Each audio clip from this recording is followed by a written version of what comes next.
water projects, as well as roads and bridges crisscrossing the states. Let's bring you the interview. This is a special interview with the Executive Governor of Taraba State, Capitate Darius Ishaku. Good evening, Your Excellency. Thank you and good evening. How has it been these last 6 years finding funds for the projects that are dear to your heart? Well, thank you, Jide, once again for coming to Taraba State.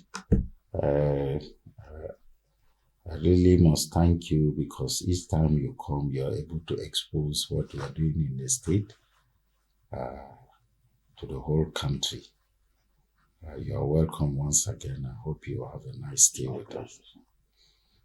Yes, to be in summation, how has it been for the last 6 and almost half years now? How has it been? It has been bitter. It has been sour.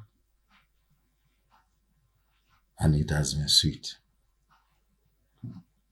It has been bitter because I never ever imagined I would see the crisis, the deaths that I saw. And I pray to God I never see it in my lifetime again. Where an innocent man with his wives and children will be eating their meal and somebody will wipe them out of existence. And you are sitting here as a governor, your called executive, you have nothing to do. Very, very bitter. Very, very sad indeed. It's sour because sometimes the programs you imagine that you can improve your people with, the things you think you can do and your people will benefit from it, you are not getting the success story. And to me, success is not 50%. It has to be 70%. It is sweet. And I'll show you some pictures where I was really, really happy. 2 things make me happy. And the third one, I found it in this state. The first one was when I was always in my rice farm. And then the manager would throw calabash, calabash. Once your rice is ripening, it will be dancing. Oh, it's so sweet. You feel like your stomach is all sugar. The second thing that makes me sweet is when I'm in the classroom.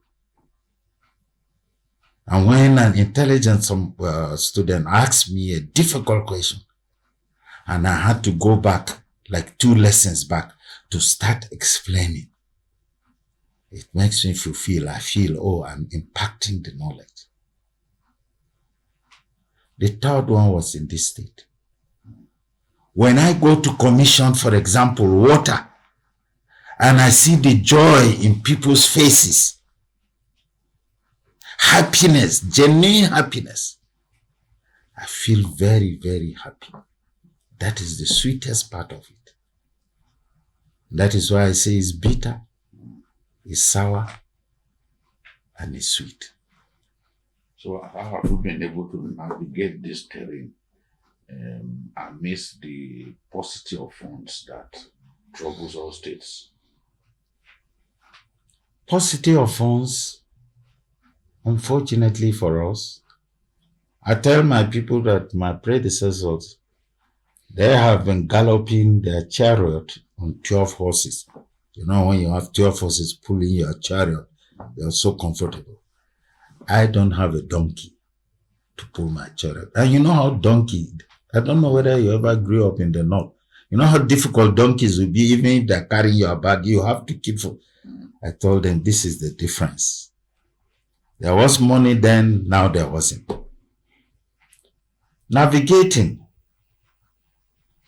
First, you have to be sensitive to the times. You know, God brought to me at this time. I won't now start complaining to people I don't have money and things like that. But the first thing I discovered was that there was so much leakages in the system. The salaries was quite high. The workforce was not commensurate with the salaries. And I started purging, and I started removing as many ghost workers as I can. I tell you, that too was part of the bitter story. Because I was matching every person's foot across the divide, across the society. But you see, sometimes you have to stand firm if you must get result. Here I am not having sufficient funds. Here I notice there are leakages. If I don't plug it, then I won't have the funds to do the work with. After a torturous almost 9 months, changing hands, changing consultants, changing people, I finally started getting results. And the money we saved for these savings, I now plow it back into what I call the 3,000 rescue teachers. And these 3,000 rescue teachers did wonders, because you have master's degree holders, BSc degree holders, HND degree holders, OND degree holders, higher school certificate. They are all there, because there are so many people coming to me looking for employment for their children that have graduated and they can't get a job. So all of a sudden I say, here is the floodgate open. And we took 3,000 people and we deployed them to the secondary schools, to the primary school, all across board. And I employed some professors, consultants, who were coming to train and retrain them. When I resumed here, it was a sad story. The WAEC was below 18%, very, very low, the worst in the Northeast. We rose it up to 20-something%, to 46%.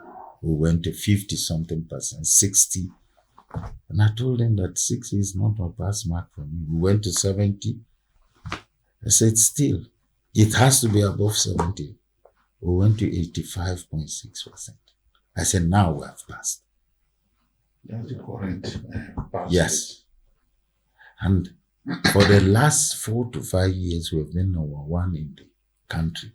When we were about 50-something, I think we were then number 3 or so in the country. So I don't know where we are now, because I haven't seen the current rating for this year. But the truth is, we made savings, and those savings went to where I needed it. Education. Because my state was very, very backward educationally. And the graph went up. That is a sweet story. So let me hear you, or I continue, because this is the education now. I can go on and talk. Yes, I'm interested in education, because people always say the North is disadvantaged. Are you saying that your state has reached the point now that it can challenge competently any states of our country in the WAEC and even ECHO examinations?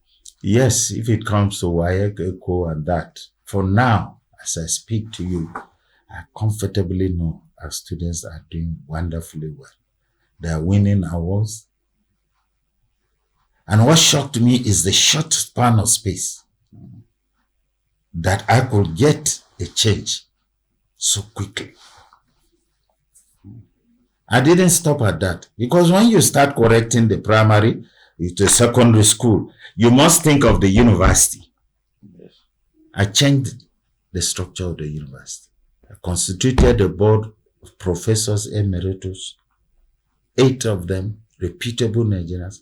I said, please put an advert. I want to get the best person.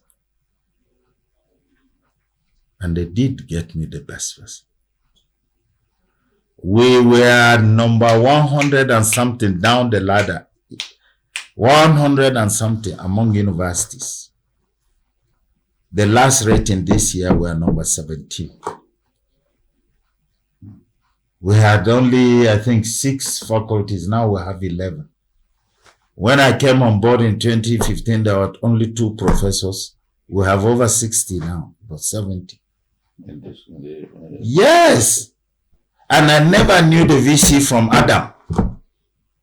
The day he was arriving to resume here, I was joining the flight to Abuja, and he was busy asking them the direction to my house. They said, but you just passed the government. But this is the story of how our university gradually started climbing. Because education, like anything else, if you don't maintain the quality, you don't get the reputable people at the helm of affairs, just as you quickly rose up, you will quickly come down. That's true. But I tell you, I was moved the day the labor leader 3 years ago came in my office. They were demonstrating. He fell down. He said, sir, we can't demonstrate against you because you have done everything for me. I withdrew 3 of my children from University of Maiduguri. I brought them here. It's 3 times cheaper for me. And they are receiving this quality education. I said, then why are you in my office? I told you are leading the leaders of people demonstrating. He said, I'm leading them up to apologize. So, I'm happy sometimes. That is the sweetness, I tell you, I get. When people come to say thank you, you feel happy. So in education, we've gone up. Now,